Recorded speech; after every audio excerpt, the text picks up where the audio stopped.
नमस्कार दोस्तों, स्वागत है आप सभी का हमारे YouTube चैनल मातृभाषा हिंदी में।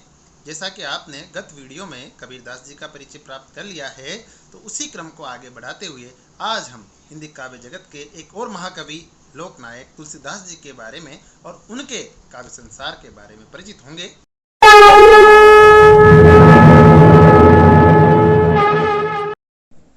तो शुरू करते हैं तुलसीदास जी का पहला पद। काम क्रोध मद लोभ रत ग्रहासक्त दुख रूप ते किमि जानई रघुपति मूढ़ परे भवकूप। इस पद में तुलसीदास जी ने मानवीय दुर्बलताओं की ओर संकेत किया है कि जो व्यक्ति कामेच्छा यानी भोग लालसा में, क्रोध में, मद मतलब घमंड अहंकार, लोभ, ग्रहासक्त यानी अपने परिवारजनों के प्रति मोह रखना आदि मानवीय दुर्बलताओं से घिरा रहता है, वो व्यक्ति दुखी रहता है, क्योंकि ये सब मानवीय दुर्बलताएं दुख का ही रूप है। ऐसा व्यक्ति भगवान श्री राम को क्या जानेगा, वो तो अपने कष्टों से ही घिरा रहेगा और संसार सागर में ही पड़ा रहेगा। ते किमि जाने रघुपति, ऐसा व्यक्ति रघुपति को यानी भगवान राम को क्या जानेगा। मूढ़ परे भवकूप, ऐसा व्यक्ति, ऐसा मूर्ख व्यक्ति तो संसार सागर में पड़ा रहेगा। भवकूप, भवकूप में रूपक अलंकार भी है। दूसरा पद देखिए। कैबे कह रसना रची सुनबे कह किए कान धरिबे कह चित हित सहित परमारथ ही सुजान। यहाँ पर जो मानवीय ज्ञानेंद्रियां हैं उनका क्या सदुपयोग है, क्या उपयोग करना चाहिए, उसके बारे में तुलसीदास जी ने संकेत किया है कि कैबे कह रसना रची, ईश्वर ने हमें कहने के लिए रसना, रसना मतलब जीवा, जीव दी है। सुनबे कह किए कान, और सुनने के लिए कान दिए हैं। तुल दर्श धरी बे कह हित सित सहित, और धारण करने के लिए, अच्छे बुरे का पता करने के लिए हमें चित्त दिया है, विवेक दिया है। तो इन सब का उपयोग हमें किस लिए करना चाहिए। धरी बे कह चित्त हित सहित परमारथ ही सुजान। सुजान मतलब अच्छे व्यक्ति, जो समझदार व्यक्ति होते हैं, जो ज्ञानी लोग होते हैं, वो ऐसे अपनी ज्ञानेंद्रियों का उपयोग परमारथ के लिए यानी सर्वश्रेष्ठ उद्देश्य की पूर्ति के लिए करते हैं। और एक संत की दृष्टि में सर्वश्रेष्ठ उद्देश्य क्या होता है? सर्वश्रेष्ठ उद्देश्य होता है ईश्वरीय प्राप्ति, मोक्ष की प्राप्ति। तो हमें अपनी ज्ञानेंद्रियों का, हमारी जीवा, कान और हमारा चित्त का जो उपयोग है वो सर्वश्रेष्ठ उद्देश्य की पूर्ति के लिए लगाना चाहिए। बाकी मानवीय जो स्वभाव होते हैं, चाहे वो मोह माया में बंधे हुए हों, वो सब निरर्थक हैं। वैसी चीज़ों की ओर अपना ध्यान देना निरर्थक यहाँ पर बताया गया है। अगला पद देखते हैं। तुलसी भलो सुसंगते पोच कुसंगति सोई। यहाँ पर संगति के बारे में बताया गया है कि जो सुसंगति में होता है और कुसंगति में होता है उसका क्या इफेक्ट होता है, क्या प्रभाव होता है। कि जो जो व्यक्ति, तुलसीदास जी कहते हैं कि जो व्यक्ति सुसंगति में रहता है वो सबके लिए भला रहता है, अच्छा रहता है, अच्छा कहलाता है। और जब वही व्यक्ति कोई किसी कुसंगति में पड़ जाता है तो उसको लोग बुरा मानने लग जाते हैं, बुरा कहने लग जाते हैं। यहाँ पर एक उदाहरण लोहे का दिया गया है कि जब लोहा अलग अलग वस्तुओं का बनाने में उसका उपयोग किया जाता है तो वो लोहा होता तो एक ही चीज़ है, लेकिन जब उसका अलग अलग रूप में उसको ढालकर अलग अलग स्वरूप प्रदान कर दिया जाता है तो वही लोहा कुछ अर्थों में तो हमारे लिए अच्छा हो जाता है और कुछ जगह पर हमारे लिए बुरा हो जाता है। नाव किन्नरी तीर असी लोह बिलो कवलोह। तो लोहे का उदाहरण देखकर यहाँ पर लोह बिलो कवलोह, बिलो का मतलब देख कर, बताकर, यहाँ पर लोहे का दृष्टिकोण, लोहे का उदाहरण दिया है और उसके आधार पर बताया गया है कि नाव किन्नरी, नाव और किन्नरी, किन्नरी एक वीणा, किन्नरी एक वीणा होती है जिससे मधुर ध्वनि उत्पन्न होती है। तो नाव यानी बोट, नाव, नाव और वीणा के वजह से लोहे की जो प्रशंसा होती है, वही लोहा जब तीर और तलवार बनाने में काम आता है तो वहाँ उसकी आलोचना होती है, वहाँ उसकी बुराई हो जाती है। अगला पद देखते हैं। राम कृपा तुलसी सुलभ गंग सुसंग समान। भगवान राम की कृपा तुलसीदास जी के अनुसार बड़ी सुलभता से उपलब्ध हो जाती है। जिस प्रकार से गंगा का जल और सुसंगति होती है, उन दोनों में एक समानता बताई गई है कि गंगा का जल और सुसंगति एक ही जैसी होती हैं।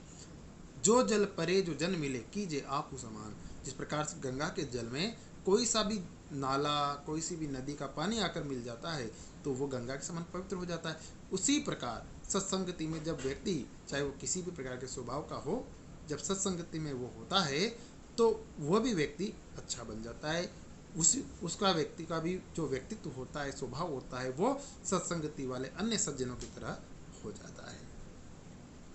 अगला पद देखिए, तुलसी या संसार में भांति भांति के लोग सब सो हिल मिल चालिए नदी नाव संयोग। तुलसीदास जी कहते हैं कि संसार में तरह तरह के भांति भांति के लोग रहते हैं, हमें सबसे समन्वय बनाकर हिल मिल कर चलना चाहिए, क्योंकि इस संसार में जो जीवन है वो क्षणभंगुर है। कभी भी हम यहाँ से परलोक गमन कर सकते हैं, मृत्यु को प्राप्त हो सकते हैं।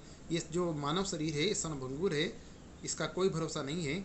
इसलिए हमें सभी व्यक्तियों से यहाँ पर सामंजस्य बनाकर रहना चाहिए। जैसे नदी नाव संयोग, नदी का और नाव का संयोग यहाँ पर बताया गया है कि जब नदी को पार करते हैं तो नाव में सवार प्रत्येक व्यक्ति आपस में एक दूसरे से हंसी मजाक बातचीत करता है और सबसे अपनत्व स्नेह रखता है, वो किसी से भेदभाव नहीं रखता।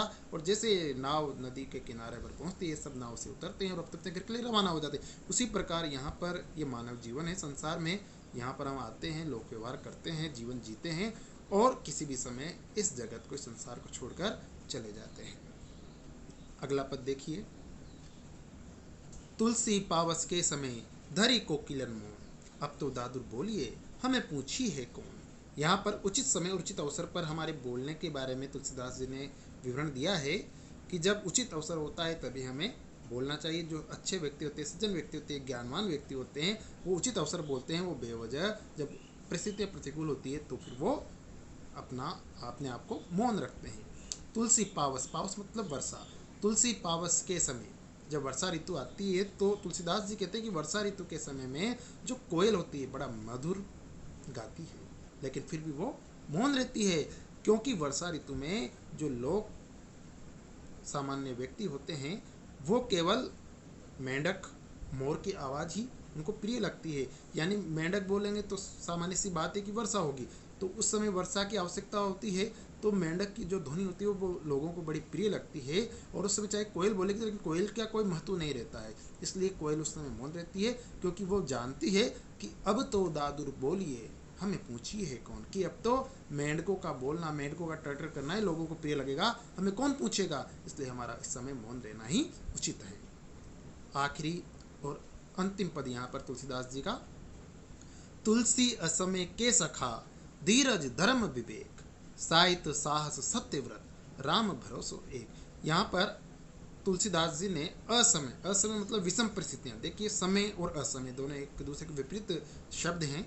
समय मतलब जो अपने जब अनुकूल परिस्थिति होती है उसको हम समय कहते हैं, जैसे अपना टाइम आएगा, अपना समय आएगा, अपना वक्त आएगा, तो उसका मतलब क्या होता है कि जब हमारी परिस्थितियाँ अनुकूल हो जाएगी। तो उसके विपरीत यहाँ पर असमय लिखा है, तो असमय का अर्थ हुआ क्या हुआ, प्रतिकूल परिस्थितियाँ, विपरीत परिस्थितियाँ।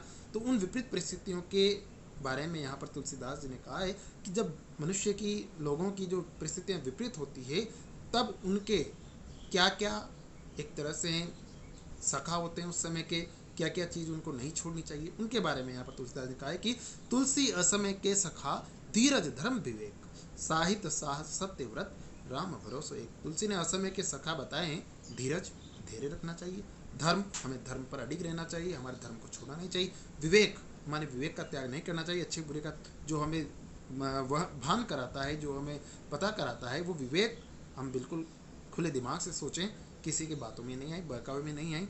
साहित्य, साहित्य मतलब साहित्य, अच्छी पुस्तकें पढ़ना चाहिए, साहस रखना चाहिए, घबराना नहीं चाहिए, और सत्यव्रत, हमें सत्य पर अडिग रहना चाहिए। और आखिरी और एक चीज़, राम भरोसो एक, और सबसे हटकर एक और चीज़ बताई गई, वो है कि हमें हमेशा भगवान राम पर भरोसा रखना चाहिए। यहाँ पर क्योंकि तुलसी राम भक्ति शाखा के कवि हैं, इसलिए उन्होंने राम भरोसा एक बताया, लेकिन राम से तात्पर्य यहाँ पर आप अपने आराध्य, चाहे वो कोई भी ईश्वर हो, परमात्मा हो, चाहे आपकी कोई जैसे अल्लाह, ईश्वर जो भी हैं आपके, उनको आप मान सकते हो, उन पर आप अपना विश्वास रख सकते हैं। ये जो है महत्वपूर्ण पद है इनका, इनसे अक्सर प्रश्न पूछा जाता है कि तुलसीदास जी ने विपरीत परिस्थितियों के लिए या बुरे समय के लिए कौन कौन से साथी बताए हैं। तो इसमें ये जो धीरज धर्म विवेक साहित्य साहस सत्यव्रत और इसके अलावा भगवान पर अडिग विश्वास, ये सब उस समय के विविध परिस्थितियों के साथी हैं। Thank you.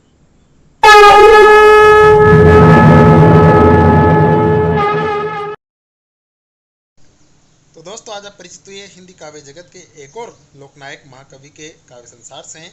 आप इसी तरह के वीडियो प्राप्त करने के लिए हमारे चैनल को लाइक करें, सब्सक्राइब करें, और अगर वीडियो पसंद ना आए तो आप डिसलाइक भी जरूर करें, लेकिन अपनी प्रतिक्रिया जरूर दें। अगर आपको वीडियो से संबंधित कोई समस्या हो, भावार्थ से संबंधित या फिर किसी तरह का कोई प्रश्न हो, वीडियो ऑडियो क्वालिटी से संबंधित कोई प्रश्न हो, सुझाव हो, तो उसे आप कमेंट बॉक्स में अवश्य लिखें। धन्यवाद।